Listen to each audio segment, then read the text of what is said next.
जय Hind my dear student. आज हम अरेंजमेंट ऑफ पैटर्न्स के बारे में पढ़ेंगे। ओके, सो ये वीडियो कंप्लीट करने के बाद आप ग्रोइंग एंड रिपीटिंग पैटर्न के बारे में समझ पाएंगे, आप डिकम्पोजिशन के बारे में पढ़ पाएंगे और कोड और डिकोड कर सकते हो आप सीक्रेट कोड्स को। Okay my dear student, so let's start. Okay, so pattern होता क्या है? Pattern are regular arrangements of lines, shapes and colours. Okay, तो पैटर्न क्या होते हैं? ये अरेंजमेंट होते हैं, कोई लाइन हो गए, शेप्स हो गए, कलर्स हो गए, इनके अरेंजमेंट को हम बोलते हैं पैटर्न। ओके, तो when something is added to pattern every time the sequence repeat, it is called growing pattern.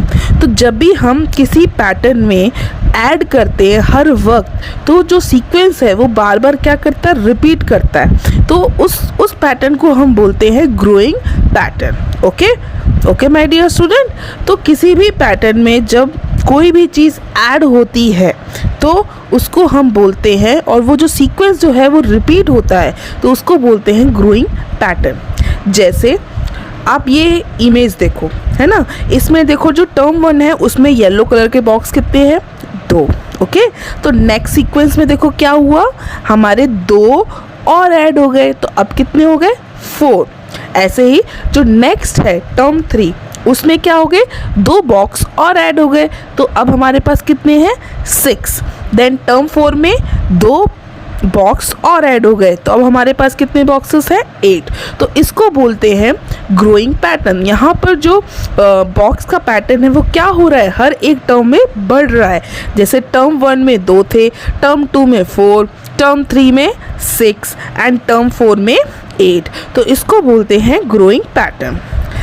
जैसे अब इसमें देखो, इसमें क्या हो रहा है? 2 पैटर्न क्या हो रहे हैं? 2 बॉक्स क्या हो रहे हैं? इंक्रीज। फर्स्ट वाले में कितने हैं? 3। नेक्स्ट वाले में कितने हो गए? 2 ब्लू और ऐड हो गए, तो ये क्या हो गया? 5। और उसके नेक्स्ट वाले में 2 ब्लू और ऐड हो गए, तो ये कितने हो गए? 7। नेक्स्ट में भी 2 और ऐड हो गए, तो कितने हो गए? 9। तो माय डियर स्टूडेंट, आपको समझ में आया growing patterns? Okay, so next is repeating pattern.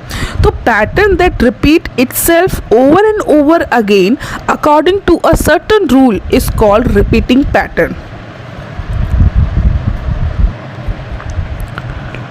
फिर आता है कोड एंड डिकोड। तो कोड क्या होता है? कोड का मतलब क्या है?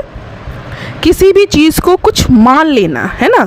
When we represent information using symbol और picture, it is called coding। Okay, तो जब हम किसी भी चीज़ को, किसी भी सिंबल को या पिक्चर को जब हम रिप्रेजेंट करते हैं तो उसको क्या बोलते हैं? कोडिंग। ओके, और जब हम कन्वर्ट कर देते हैं उस इंफॉर्मेशन को वापस से उसके ओरिजिनल फॉर्म में, तो उसको बोलेंगे डिकोडिंग। ओके, तो जैसे ये जो है इसमें देखो, आपको ए को क्या माना हमने? स्टार, बी को हार्ट एंड सी को फुट। ओके, ऐसे ही डी को हमने आई माना, ई को फ्लैग माना। ओके, तो इस फिगर को देख के हम कोड कर सकते हैं, है ना, कि कोड का मतलब सीक्रेट कोड। जैसे आप अपने दोस्त को एक कोड लैंग्वेज में बात करते हैं ना, तो दोस्त को वो कोड लैंग्वेज पहले से समझ में पता होता है कि इसका मतलब ये है ना। तो ऐसे ही हमने पहले डिसाइड कर लिया कि इन अल्फ़ाबेट का मतलब ये है। ठीक है, तो अगर मैंने बोला दे, तो दे को हम कैसे लिखेंगे? दे में टी देखो किससे बना है? बटरफ्लाई। ओके, एंड एच, तो एच में क्या है हमारा? स्माइली। फिर उसके बाद क्या है? ई, तो ई किससे रिप्रेजेंट किया है? फ्लैग से। एंड लास्ट क्या है? वाई, तो वाई किससे है? लॉलीपॉप से। तो देखो जो एग्जांपल है मैं दे का मतलब किससे रिप्रेजेंट किया? बटरफ्लाई, स्माइली, फ्लैग और लॉलीपॉप। तो अगर जिसको ये कोड पता होगा तो वो समझ जाएगा कि वो क्या कहना चाहता है? दे। ओके, ऐसे ही जैसे डिड, तो डिड में डी को किससे रिप्रेजेंट किया है? आई। फिर आई को एरो मार्क से, फिर डी को किससे? आई से। तो हमारा कोड क्या हो गया? आई एरो आई, है ना। तो अगर ये कोड हम लिखेंगे तो जो हमको पता चल जाएगा कि इसका मतलब क्या है? डिड। ओके, तो thank you for watching and I hope आपको ये चैप्टर अच्छे से समझ में आया होगा, है ना। तो आप अपना आंसर प्लीज़ याद से कमेंट जरूर करना। ओके माय डियर स्टूडेंट, जय हिंद।